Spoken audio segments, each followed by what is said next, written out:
14 Agustus 1945, Jepang menyerah kalah dari sekutu, tanda berakhirnya Perang Dunia Kedua.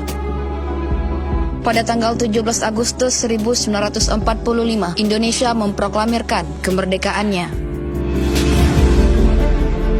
2 bulan kemudian, beberapa perwira Belanda datang ke Aceh untuk mengadakan penyelidikan.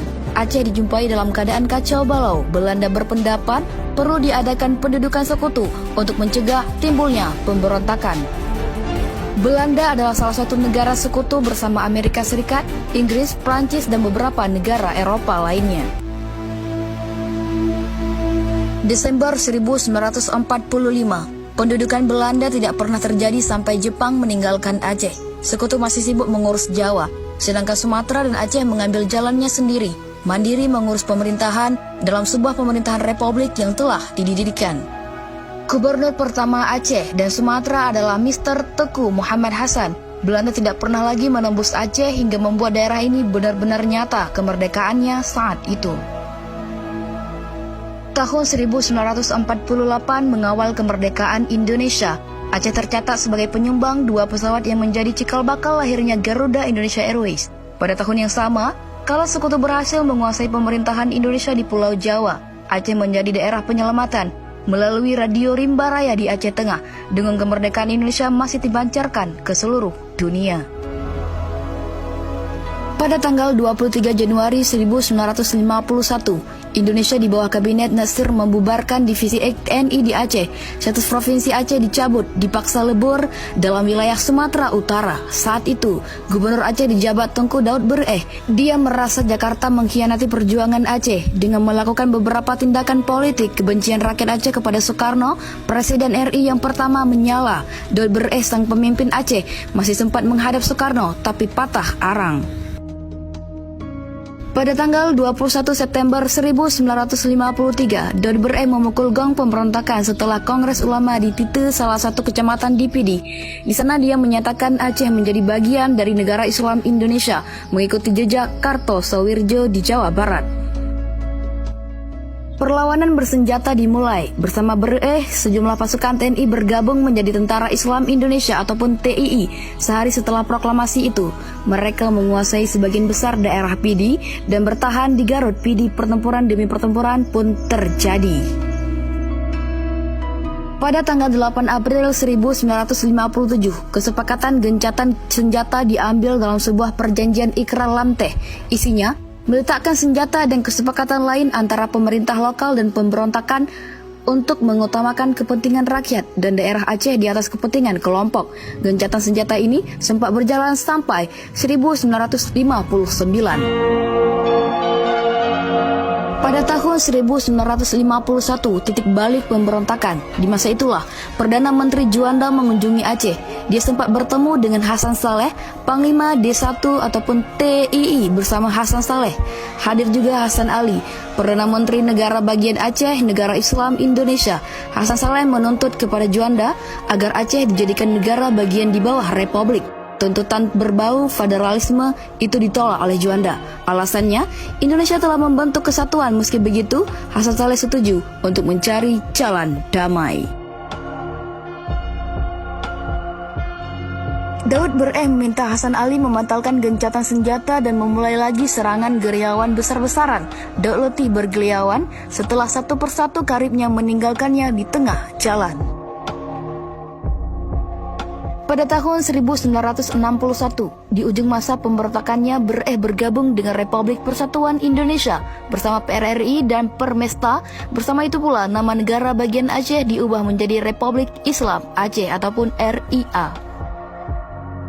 Saat Syama'un Gaharu digantikan Kolonel Muhammad Jasin menjadi Komandan Daerah Militer Aceh. Jasin berhasil mendekati Tengku Daud Bereh dengan rasa hormat dan terus-menerus menyerukan agar pemimpin pemberontak itu mau turun gunung. Sejak tahun 1961, surat menyurat keduanya terus berlangsung. Bahkan Yasin berani bertemu langsung dengan Bereh untuk berdialog empat mata. Pada tanggal 9 Mei 1962, dengan berbagai bujukan jalan panjang Jasin, akhirnya Bereh luluh. Dia bersedia turun gunung beserta pasukan setianya yang dipimpin oleh Tengku Ilyas Lebe. daerah Aceh kembali seperti semula, bahkan berstatus istimewa.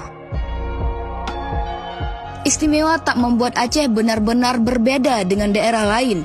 Rakyat belum sejahtera, meski sumber migas melimpah ruah di Aceh setelah ditemukan pada tahun 1970 di ladang Arun Aceh Utara. Gas dan minyak bumi hanya menguntungkan pusat, Aceh hanya menonton kekayaan alam, itu dari luar pagar. Pada tanggal 4 Desember 1976, alasan keadilan dan kesejahteraan rakyat Aceh, 14 tahun setelah Tengku Daud Bereh turun gunung, Tengku Hasan Muhammad di Tiro memimpin pemberontakan, memproklamirkan gerakan Aceh Merdeka ataupun GAM di Tiro, PD. Seterusnya kekacauan terjadi di Aceh. Hasan di Tiro kembali memimpin pemberontakan dari Swedia. Berbagai operasi digelar TNI di Aceh untuk menumpas GAM. Pemberontakan tak kunjung padam. Pada tahun 1989, Aceh ditetapkan sebagai daerah operasi militer ataupun DOM. Dengan operasi Jaring Merahnya berlangsung selama 10 tahun, operasi itu dicatat banyak memakan korban. Pada tanggal 7 Agustus 1998, DOM dicabut. Setelah Presiden Soeharto tidak lagi menjabat, suara rakyat menuntut pengadilan hak asasi manusia ataupun HAM makin gencar dilakukan. Setelah DOM dicabut, tuntutan kemerdekaan Aceh yang disuarakan oleh Gerakan Aceh Merdeka kian bergema. Pada tahun 1999, muncul tuntutan referendum sebagai akumulasi kekecewaan rakyat Aceh pada pemerintahan Jakarta. Tuntutan itu dimobilisasikan oleh para intelektual Aceh yang terhimpun dalam Sentral Informasi Referendum Aceh ataupun SIRA. SIRA didirikan di Banda Aceh pada 4 Februari 1999.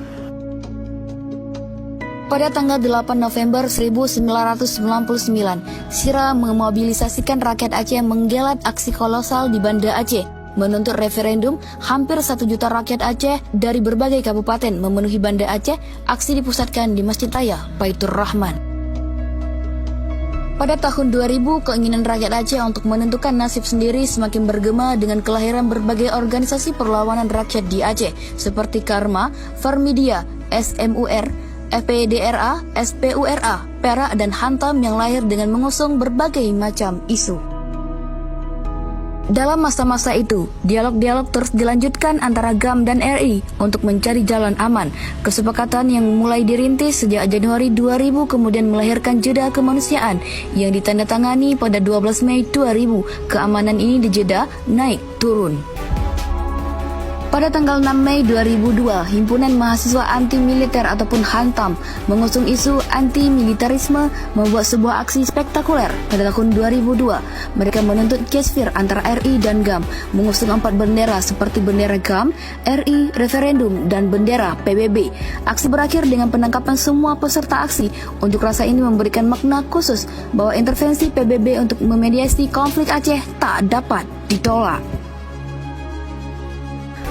Pada tanggal 9 Desember 2002, situasi keamanan relatif baik setelah pihak GAM dan pemerintah Indonesia menandatangani perjanjian damai di Jenewa, Swiss. Kendati bentrok terus berlanjut, tetapi minimal kualitasnya tidak seperti dulu. Komite Keamanan Bersama yang terdiri dari 3 pihak, yakni Indonesia, GAM, HDC. Sebagai penengah pun dibentuk komite itu terkenal dengan nama Joint Security Committee ataupun JSC. Pada tanggal 9 Februari 2003, perjanjian COH memasuki tahap penting dan kritis. Kedua pihak telah sepakat sejak hingga 5 bulan ke depan melucuti senjata masing-masing. Pelucutan senjata akan diawasi oleh komite bersama itu. Masalahnya, proses perundingan kemudian gagal.